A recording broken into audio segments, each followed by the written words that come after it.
வளங்கள் பல பொருந்திய உயரமாக திகழ்கின்ற நெல்லை சீமையிலே அருள்மிகு ஊசிக்காட்டு சுடலை ஆண்டவருடைய திருக்கோவில் ஆலயம், அதாவது நம்பிப்பத்து காமராஜர் நகர். அப்படி காமராஜர் நகரிலே வடமோடு வடக்கு திருமுகமாகவே கிழக்கு திருமுகமாகவே அமர்ந்து அருள் பாலித்துக் கொண்டிருக்கும் ஆண்டவனாகிய ஊசிக்காட்டு சுடலை ஆண்டவருடைய திருக்கோவிலில் இந்த இனிய திருவிழாவை தன்னை குடைவிழா தை மாத திருவிழா, தை திருவிழா சிறப்பாகவே நடைபெற்று வருகிறது. இந்த கோவிலை சார்ந்த இந்து நாடார்கள், சான்றோர் குல பெருமக்கள் பத்திரகாளியுடைய பாலகர்கள் என்றும் அழைப்பார்கள். வாழைக்கு 2 முறை வரக்கண்ட வள்ளல்கள், புலிப்பால் குடித்து வளர்ந்த புண்ணியவான்கள் என்றும் பத்திரகாளியுடைய பாலகர்கள் என்றும் அழைக்கப்படுகின்ற பறைசாற்றுகின்ற இந்த நாடார்கள் சமுதாயத்தை சார்ந்த நம்பிப்பத்து நகரானதில் வாழ்ந்து வரக்கூடிய பெரியோர்கள், தாய்மார்கள், குழந்தைகள், மாணவர்கள், மாணவி கண்மணிமார்களோடு மற்றும் இந்த விழாவினை சிறப்பாக முன்னின்று நடத்தி வரக்கூடிய விழாக்குழு தலைவர், செயலாளர், பொருளாளர்கள் மற்றும் உள்ள அன்பர்கள், பக்தர்கள் அனைவர்களுக்கும் இந்த சன்னிதானத்தில், ஆண்டவனுடைய சன்னிதானத்தில் நமக்கு மீண்டும் பாடுவதற்கு வாய்ப்பினை வழங்கிய சான்றோர் குல பெருமக்கள் அனைவர்களுக்கும், விழாக்குழு தலைவர், செயலாளர், பொருளாளர்கள் அவர்களுக்கும் மனமார்ந்த நன்றியை தெரிவித்துக் கொண்டு, இப்போது மாயவன் மதுசூதனன் எம்பெருமான் நமோ நாராயணம் அவதாரம் கொண்டு தாரணியை காப்பதற்காக ஒவ்வொரு அவதார புருஷனாக இருக்கிறானே. ஆனால் இது 7வது அவதாரம் ராம அவதாரம். அப்படி இல்லையா? ராம அவதாரம் என்றால் ஒருவனுக்கு ஒருத்தி என்று வாழுகின்ற ஒரு ஒப்பற்ற ஒரு கருத்தினை இந்த உலகிற்கு வழங்கியவர் ஏகபத்தினி வரதன் அந்த ராமச்சந்திரமூர்த்தி. ராமபெற்றார் கோசலையானுடைய திருவயிற்றிலே ராவணாதி அரக்கர் குலங்களை எல்லாம் அழிக்க வேண்டி இந்த தருணியிலேயே அவதாரம் செய்தார் எம்பெருமான் ரகுராமன். அவதார பூசனாக அவதரித்தானே அந்த மாயவனார் எம்பெருமான் குருசுவாமி. எம்பெருமான்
பயிர்களையும் நாடாக மாடு கட்டி போரடித்தார்.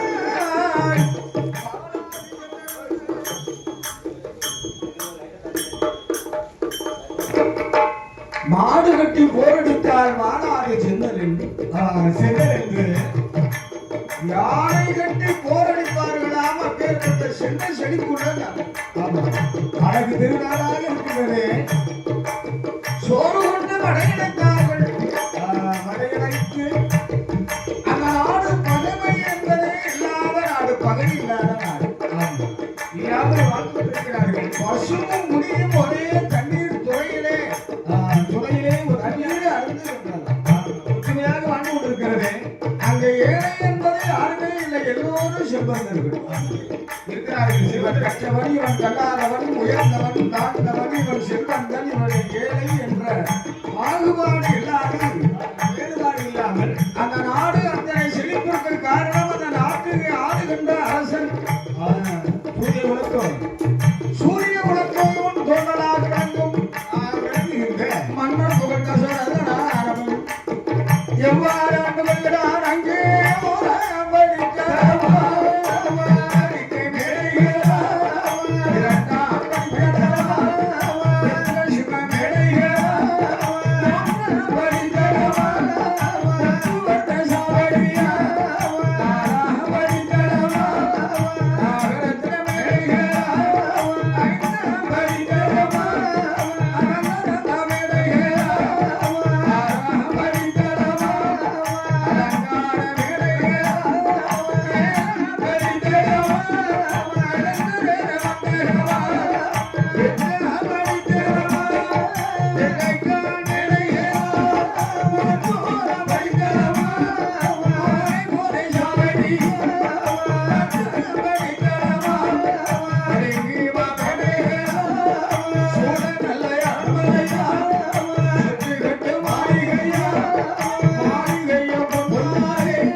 மந்திரி பிரதானிமார்களோடு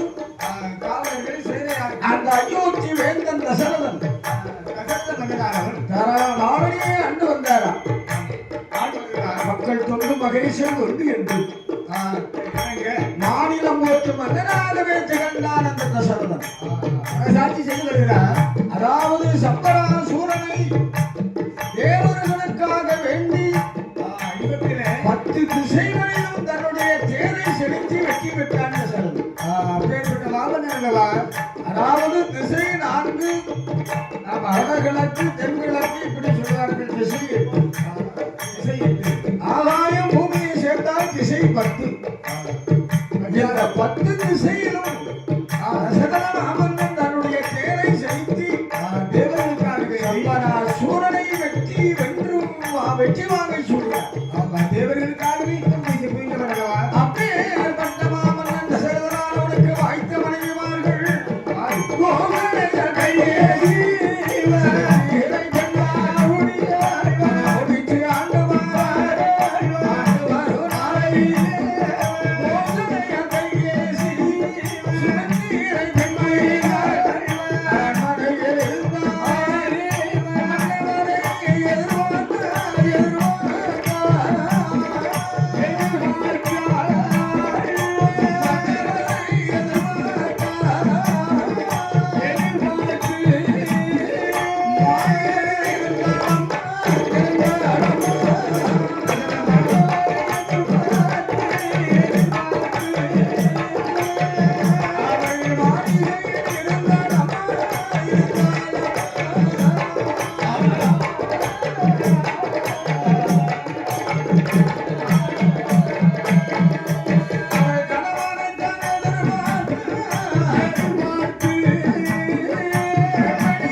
கையை சுமத்தை மறைவார்கள் கிளிமொழியாள் வாய்வழி பேசினாமல் மௌனமாக இருக்கிறார்.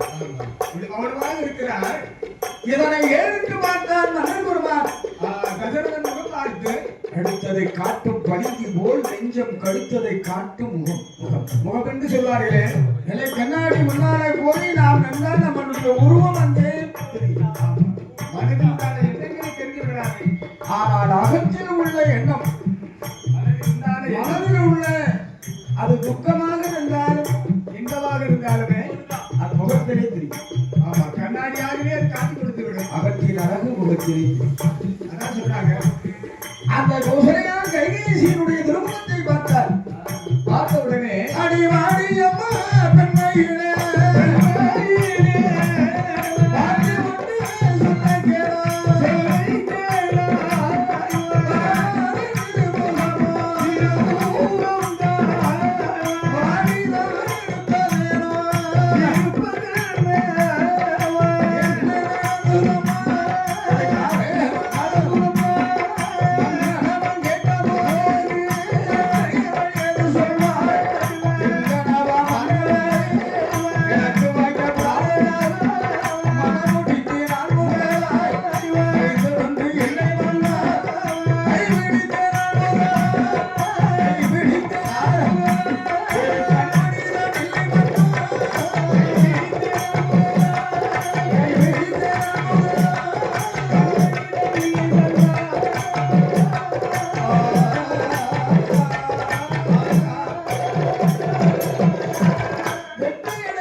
காலம் சென்று போனாலும் கருமம் செய்ய பாடம் வேண்டாமா? ஒரு கை குழந்தை வரம் கூட நமக்கு இல்லையே.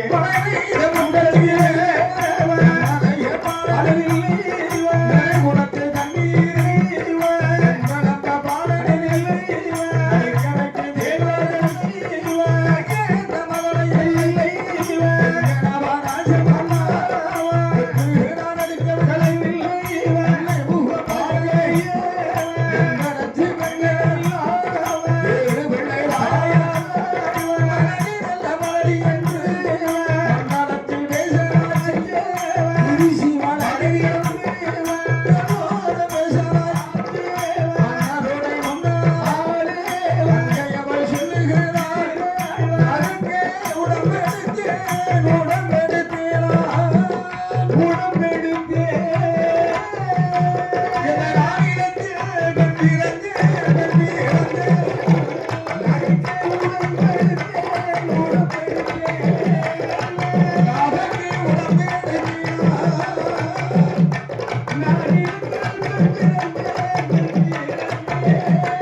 பெண்கள் எல்லாம் என்னை மரடி மரடி என்று பேசுகிறார்கள்.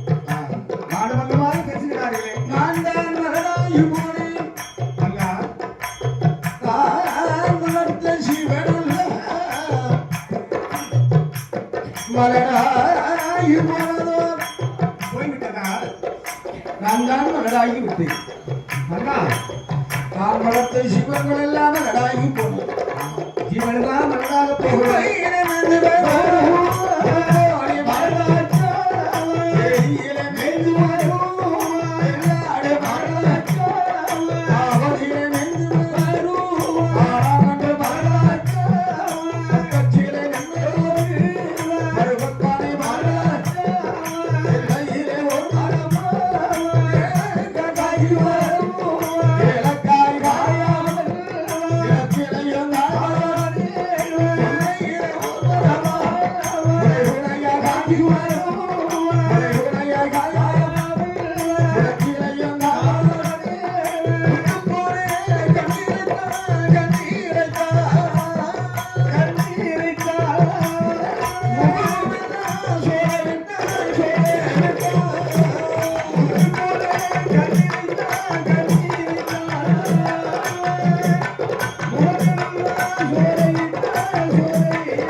என்ன பாவம் செய்தோம்?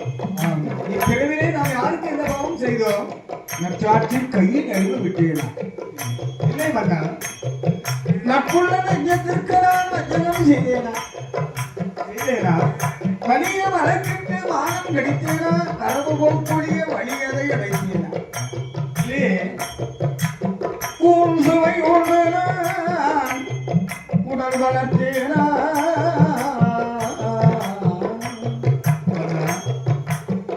கொலைகளவை செய்வோருக்கு நான் செய்பவர்க்கு உபகாரம் நான் செய்தேனா?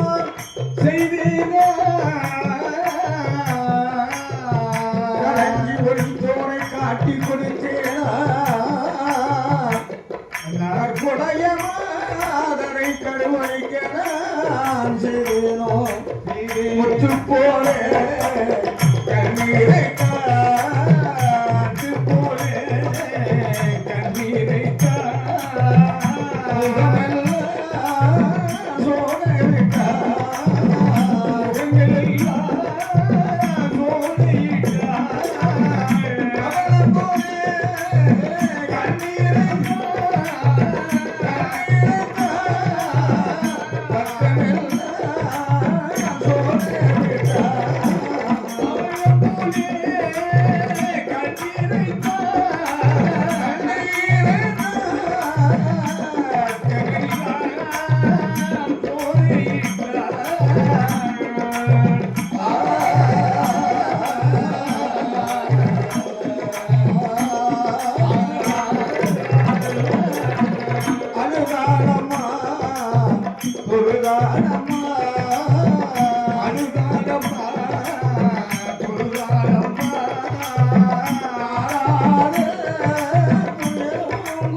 பழுது ஒன்றுமே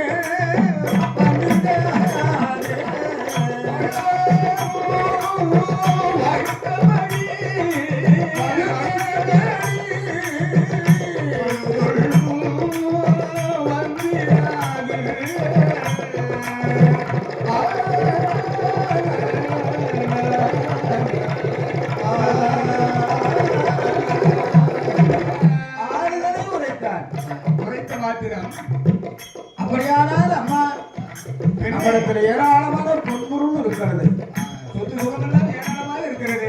நாம் ஏதாகிலும் தர்மம் செய்து பார்க்கலாம். ஆமா, அந்த தர்மத்தின் பயனாக ஒரு தர்ம குழந்தை கிடைக்கிறார் நிச்சயமாக என்பதாக மந்திரியை வரவழைத்தான். அழைத்தான் தசரதம் மன்னனானவன் ஒரு குழந்தை செல்வத்திற்காக வேண்டி அவன் மந்திரியை வரவழைத்தான்.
தர்மங்களை செய்தும் செய்து பார்த்தும் தர்மத்தின் பலன் கிடைக்கவில்லை. ஆமா, கிட்டாமல் இருக்கிறது.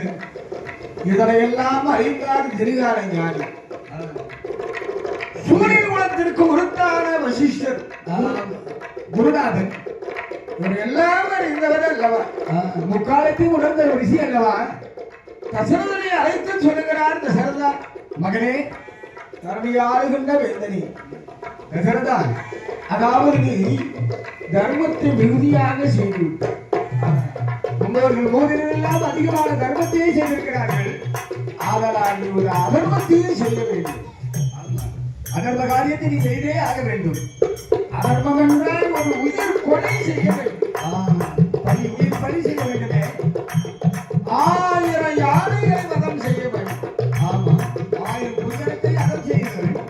தசரதன் இதனை குரு வார்த்தை தட்டுகிறாரா இல்லை? தடுக்க முடியாது. குருவனுடைய வார்த்தையை தட்டாது. அங்கே தசரத மாமன்னன் அந்த 1000 யானைகளை வதம் செய்வதற்காகவே அயோத்தி நகர் கடந்து நீரொன்னான் துறையானதிலே வந்தார்.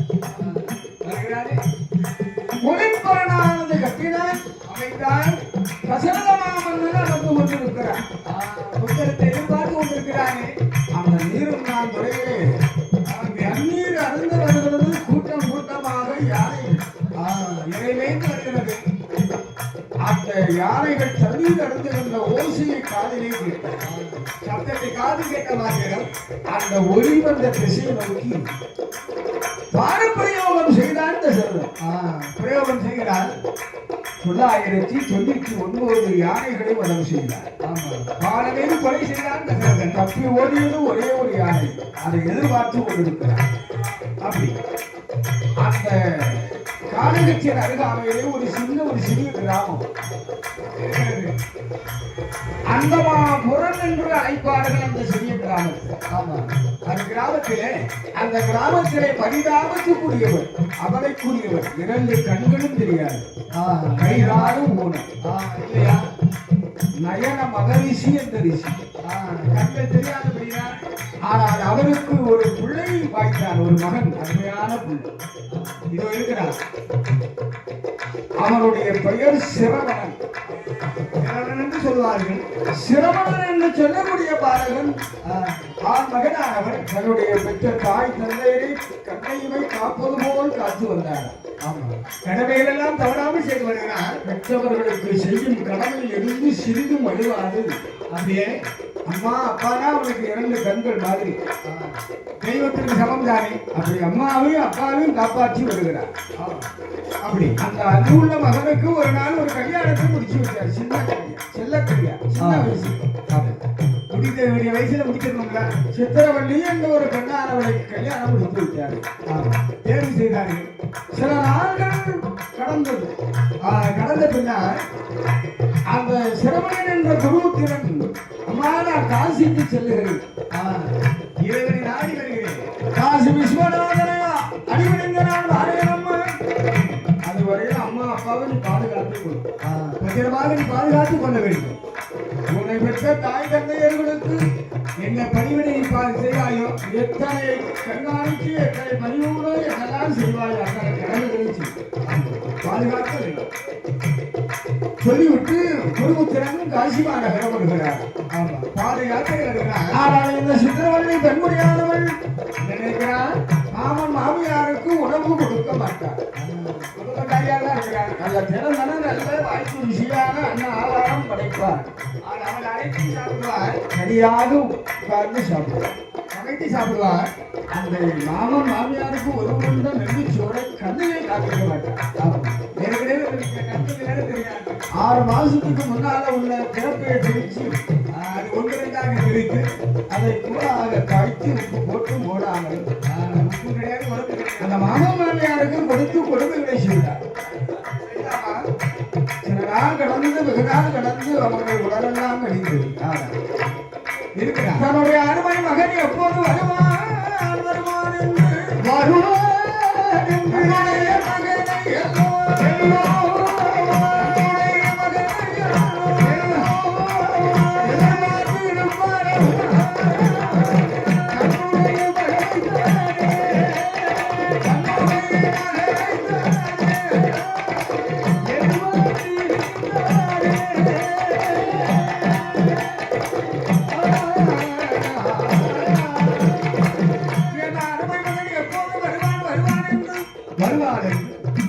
எதிர்பார்த்திருக்கவில்லை.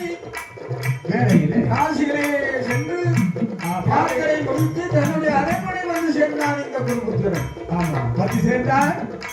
ஆகா, தாயும் தந்தையிலும் பார்த்தான். ஆக இவர்களால் ஏன் இப்படி உடல் மெலிந்து சோர்வாக இருக்கிறார்.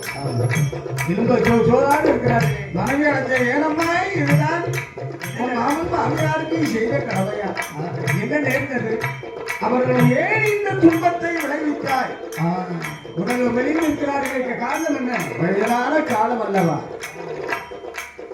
அப்பேற்பட்ட மாமன் மாமியாருக்கு தர கொடுமைகளை செய்து விட்டாயே. செய்தாயே பெண்ணே. பெண் வடிவிலே இருக்கிற ஒரு பெண்ணாக இருந்தால் அத்தனை குணங்களும் இருக்கும். குணம் முதல்ல வேண்டும். இரக்கம் இல்லாதவரே, பெண்ணே, கொடிய மனம் படைத்தவரே, அவே உன் முகத்தில் விழிப்பது பெரிய பாவம். பாவம் அடி. அன்பில்லாத பெண்களுடைய முகத்திலே விழிப்பதை காட்டிலும் அவர் கையிலே உடலுக்கு உரமாகி ஒரு குடி சாதத்தை சாப்பிடுவது பெரிய பாவம். யோசனை என்றால் சொல்கிறார்கள். ஆதலால் என் அம்மா அப்பா ஒன்றை செய்த இதற்கு நான் எங்கே இந்த கர்மத்தை எங்கே தீர்ப்பேன்? அப்படி அம்மாவும் அப்பாவும் ஒரு பிறப்பு கொடையை தூக்கி வைத்தார். அவர் வைத்தார் பிறப்பு நல்ல கூடை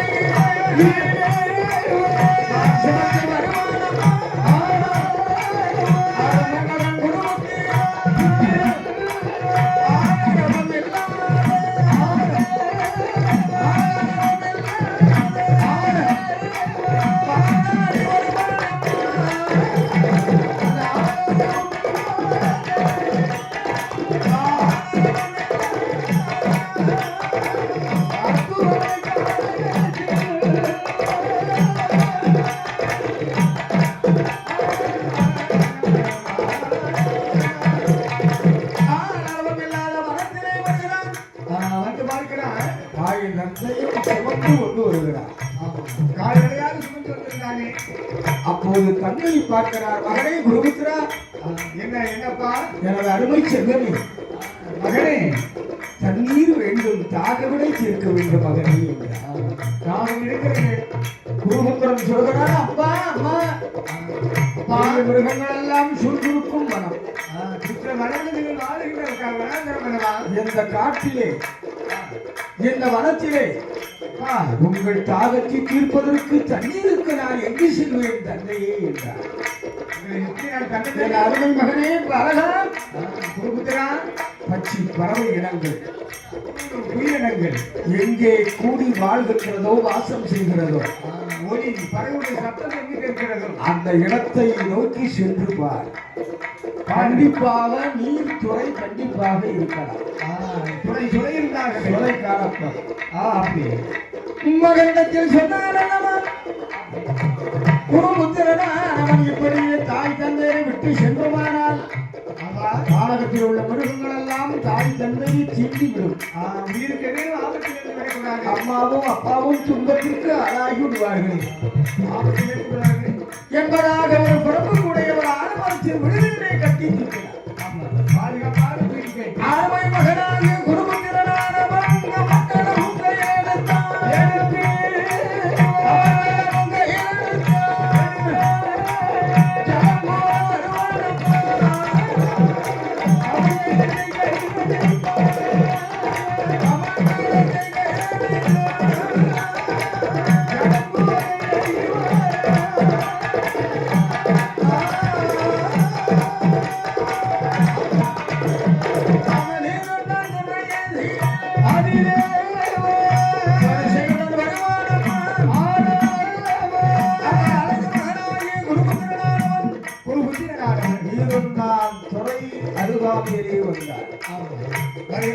அங்கே பனிந்து நீரோடை போல் பாய்கிறது தண்ணீர். இதை கண்டவுடனே உனக்கு ஆனந்தம் மகிழ்ந்தான்.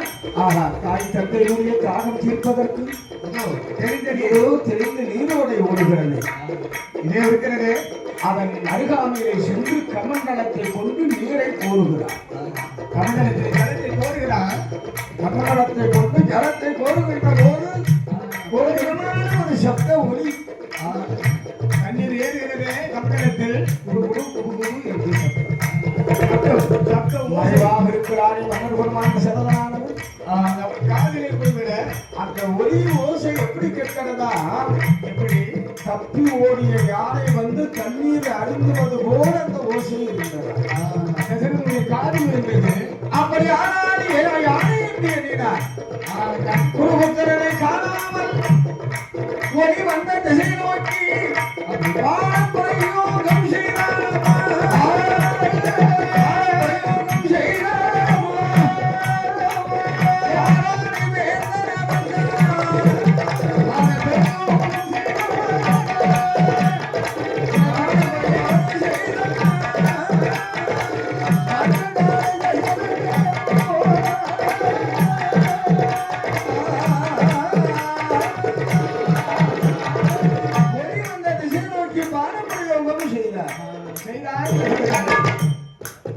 தசரதனுடைய கரத்திலிருந்து விடுபட்ட அந்த பானம் அம்பானது குருபுத்திரன் சிரவணனுடைய மார்பிலேயே பாய்ந்தது.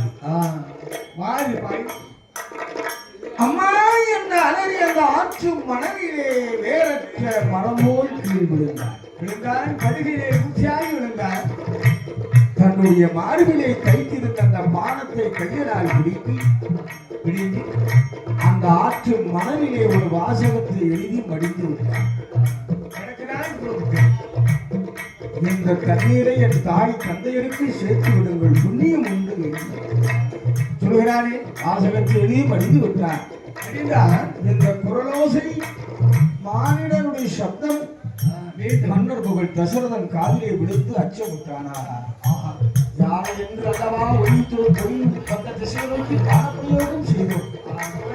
ஆனால் அங்கே ஒரு மாநிலனுடைய சப்தம் கேட்கிறது, குரலோசை கேட்கிறது. கைவதடி கால்வதடி ஓடோடி வருகிறான் அந்த ஆற்று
ஒரு பாலகன் உயிரை கொன்ற பாவத்துக்கு ஆளாகி விட்டோம், மனிதனை கொலை செய்து விட்டோமே என்று பயந்து அஞ்சு வயது நடுங்கி ஒதுங்கி அந்த வாசகத்தை படித்தார் இல்லையா?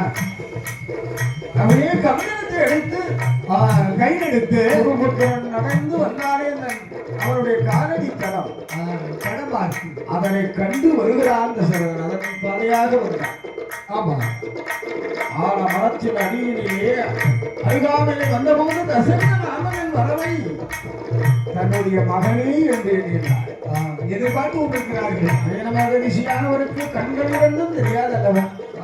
தெரியாத நிலை. காலடி ஓசை கேட்டவுடனே கண்மணியாக வருகிறார். அருமை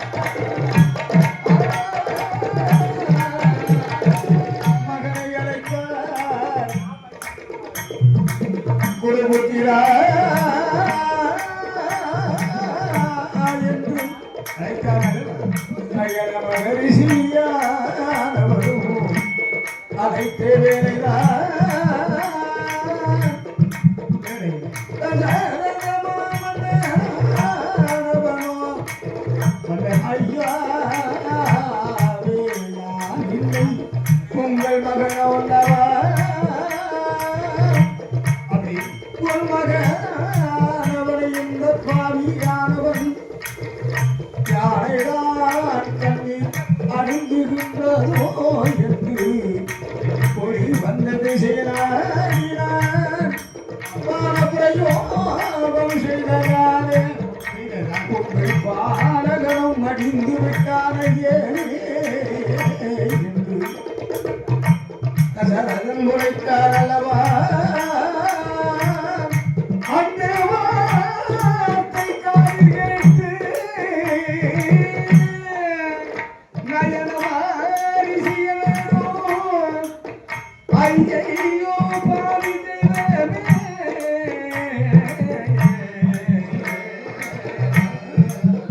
அநியாயம் நெருங்குதையா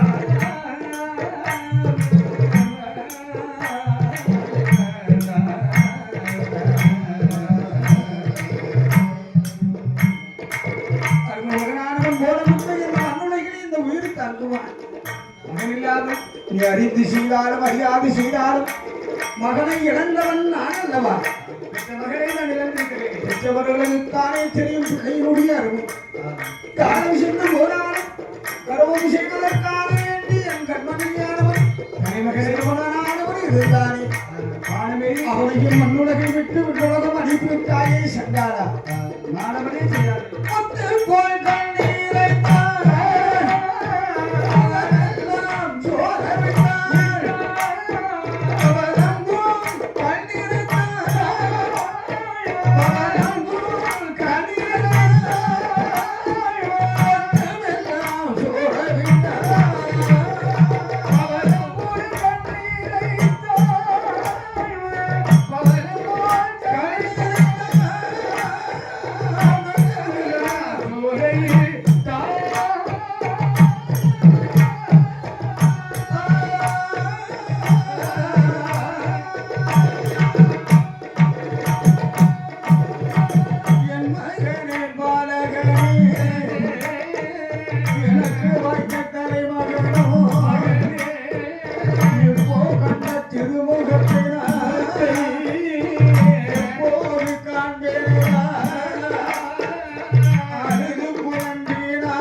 மகளை இழந்த சோகத்தினால் நயன மகரிஷி சன்று உயிரையும் விட்டுவிட்டார். சாபம் அளித்த அந்த சிறந்தனை சாபம் கொடுத்துட்டு மரணம் அடைந்தார். உனக்கு இத்தனை மைந்தர்கள் வாய்த்தாலும் அவதரித்தாலும் எத்தனை நன்மக்கள் வாய்த்தாலும் பிள்ளையினுடைய பிரிவினால் சோகத்தினாலே புத்திர சோகத்தினாலே உன் உயிர் பிரிய வேணும் தசரதா என்று நயன மகரிஷியானவர் சாபத்தை அடித்து மடிந்து விட்டார்.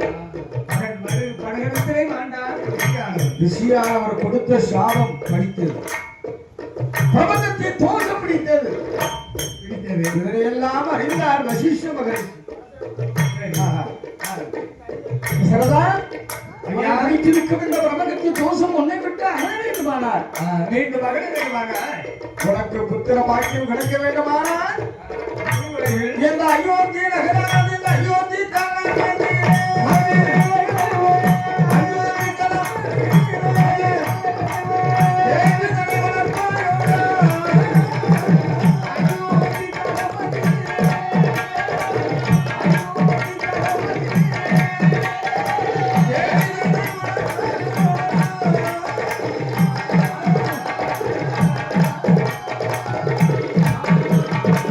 கலைக்கோட்டு மொழி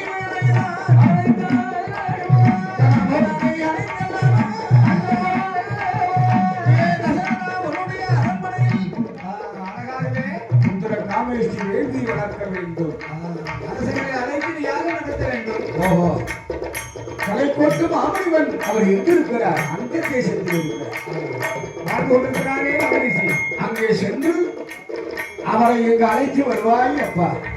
அழைத்து வந்து அவருடைய திருக்கடத்தினாலே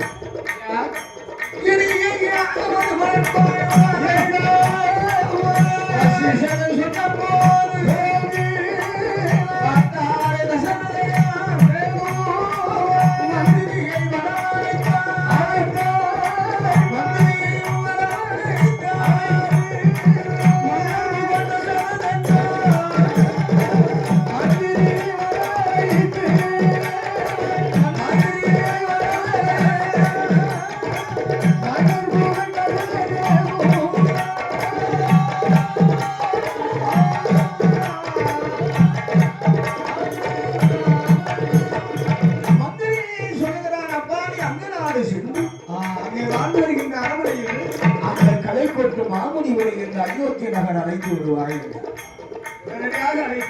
மந்திரியானவனும் தன்னுடைய ரதத்தை அலங்காரம் செய்தவன் ஜாதி குதிரைகளை எல்லாம் ரதத்திலே கிளம்புகிறான். கருந்தூர் செந்தூர் கறக்க ஒவ்வொரு வழியாக காடு வனாந்தரம் எல்லாம் கடந்து அங்க நாடு வந்து சேர்ந்தார். அங்க தேசத்து அரசன் ரோமபாதன் அயோத்தியில் இருந்து தசரதனுடைய மந்திரியானவன் சுமேந்திரன் வந்திருக்கிறான் என்று ஆனந்தம் கொண்டார், அகமகிழ்ந்தார். அவர் வரவை கண்டு அவர் எதற்காக வந்தார் என்பதையெல்லாம் அறிந்து கடைக்கோட்டு மாமுனிவரை அழைத்தார். அப்பா, ஐயா, இதோ இந்த மந்திரியோடு தாங்கள் அயோத்தி நகரம் செல்ல வேண்டும். அயோத்தி நகரம் சென்று தசரதனுக்கு மைந்தனால் இல்லாத குறைகளை எல்லாம் தாங்கள் தாங்கி இருக்க வேண்டும். ஐயா, நீக்குவதற்கு சிறு கடத்தினார் அங்கே அயோத்தி